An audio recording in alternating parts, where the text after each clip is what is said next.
Hi everyone, thanks for coming back and joining me for another video. So this video was always going to be a tough one. It was the video I always dreaded doing, but I will do my best to not cry, to hopefully not make you cry, and to bring some nice memories and pictures to make you smile. But as you can gather where this video is going, I want to remind you of a 21-year-old princess who gave a public address. And she said, "I declare before you all that my life, whether it be long or short, shall be devoted to your service and the service of our great imperial family, to which we all belong." That was in 1947, and that was the young Princess Elizabeth II.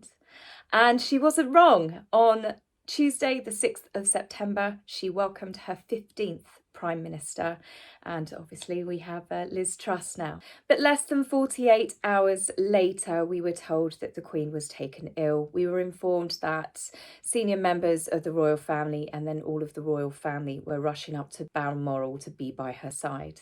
And at 6:30 p.m, we were given the very sad news that Queen Elizabeth II, who is now being affectionately called Elizabeth the Great, had sadly passed away. And the one thing I have to say to this, which I think most of you can agree on with me, is we weren't ready. I don't know if you're ever ready, but we definitely were not ready. And as a nation, I have seen so much outpouring of love. It has truly made me proud to be British once again, just like when I watched the Platinum Jubilee. You'll have to bear with me in this video because I am a little bit emotional. There's so much of this that makes a lot of us cry, from losing the Queen herself, of course, but then for a lot of us seeing photographs of members of the royal family, the grief etched on their faces when they're going around and reading the floral tributes. And I think with a lot of us who have ever lost someone that we love, seeing that pain etched on someone else's face can bring back a lot of deep emotions for many of us. The Queen was clearly much loved by many and has always been a constant in many of our lives. She's always been there, on TV at Christmas every year, and she's on the money, she's on the post boxes, she's on the stamps, she's on the news. Whenever there was problems in the world, the Queen would always come out and do a speech and offer words of comfort. We saw that during the recent pandemic.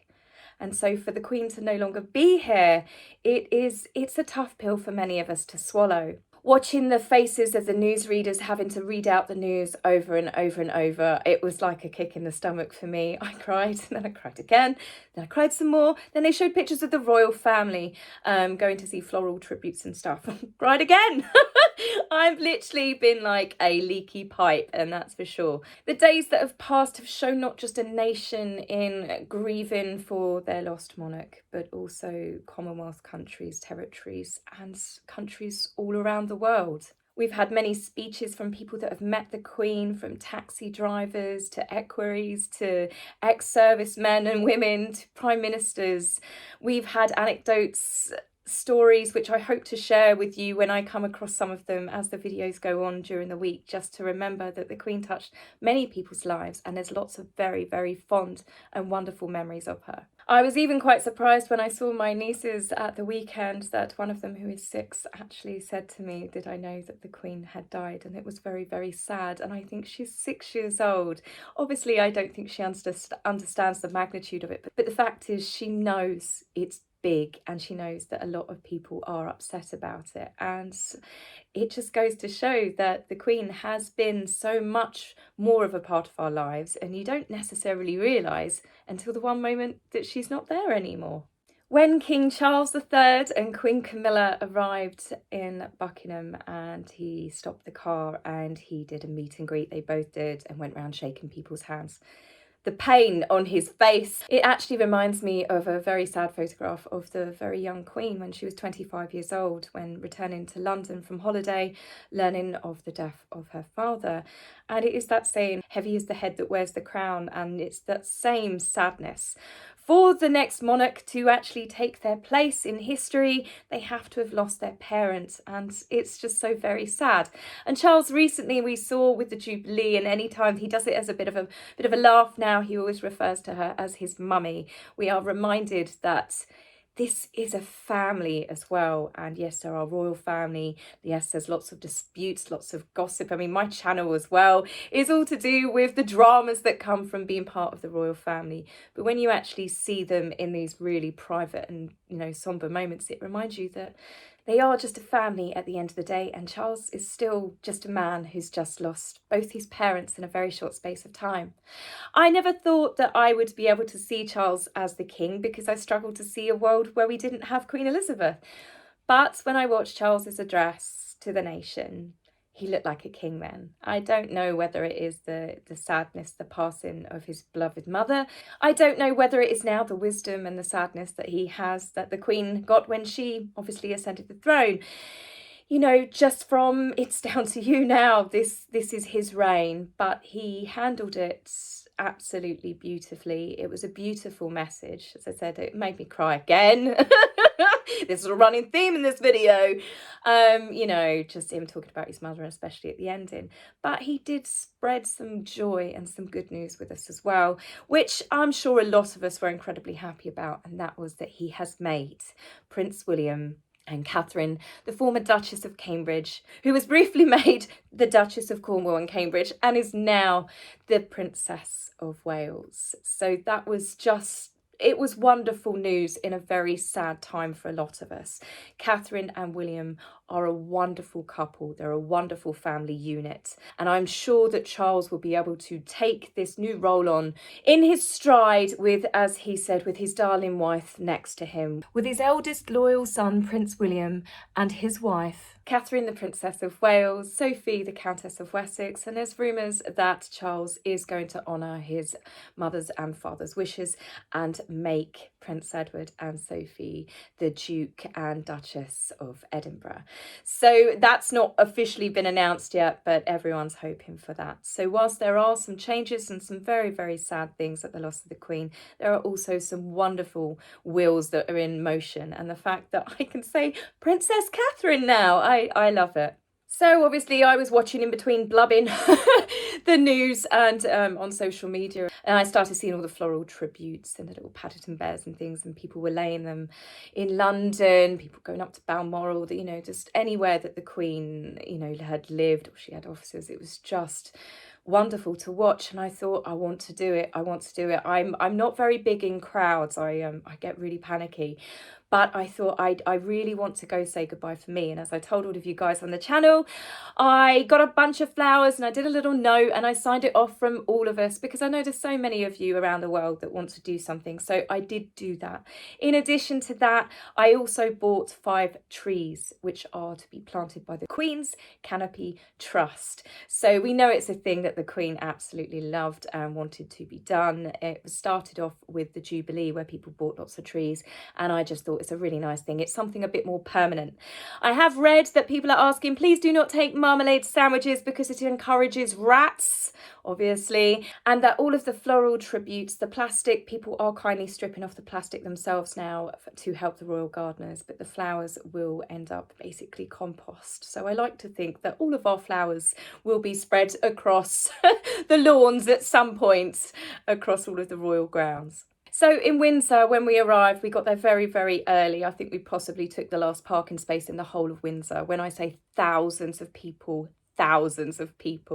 I hung on to my husband for dear life. Police everywhere. It was absolutely insane. Some people were there to obviously say goodbye to the Queen and lay flowers. Other people were there to celebrate the proclamation of King Charles III. I was lucky enough, we bagged a really good spot and we stayed there. I had to stand there for an hour and a half just waiting, and I recorded some of it. And I'm just going to play a little short clip of the band for you, and then a bit of the proclamation and long live the King, just so you can experience what I experienced.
was truly amazing to have been in Windsor, to have been part of the parade, seeing the proclamation of King Charles, to go see all the floral tributes.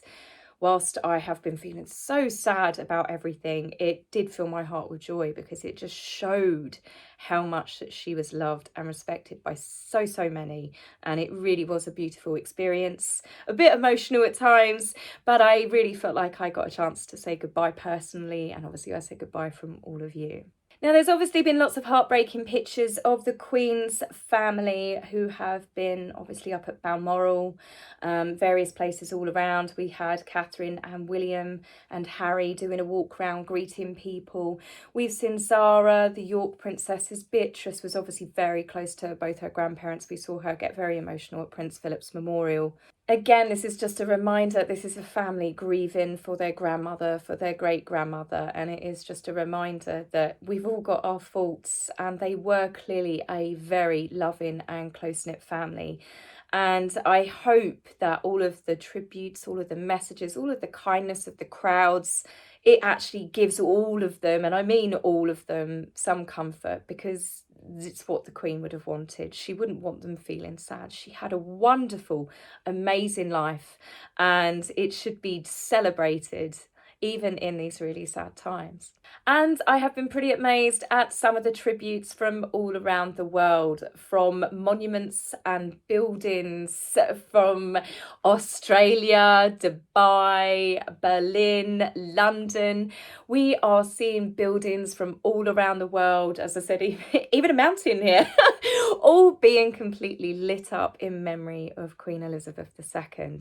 And it doesn't make me feel sad. It makes me feel happy. It makes me be very proud to be British at the moment. Now, alongside from the buildings being lit up, we've had some of the most amazing photographs, some of which I have never seen, from the Queen when she was a young girl cuddling her doggies, to so many wonderful, beautiful pictures of her with Prince Philip. I mean, they are just absolutely adorable pictures. It's a real soft aside and a reminder that the Queen was never the same after Philip passed, and you can see why.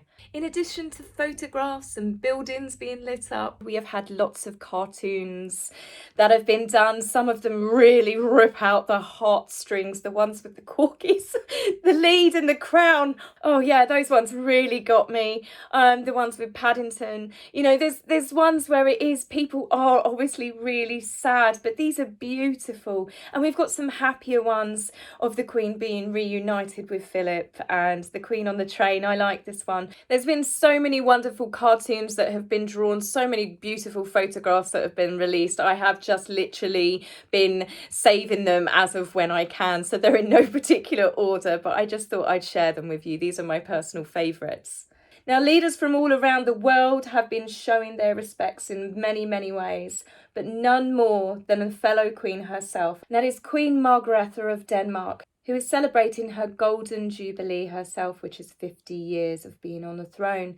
Out of respect, she has cancelled balcony appearances, carriage processions, and even at her own Golden Jubilee Royal Gala, which was celebrating her 50 years on the throne, she asked that everyone honour a minute's silence for Queen Elizabeth II. And I've just got to say, what a wonderful queen. She now actually takes the title of being the longest reigning monarch in Europe. So Denmark, I have to say, that was just, you've got an incredibly gracious and wonderful queen.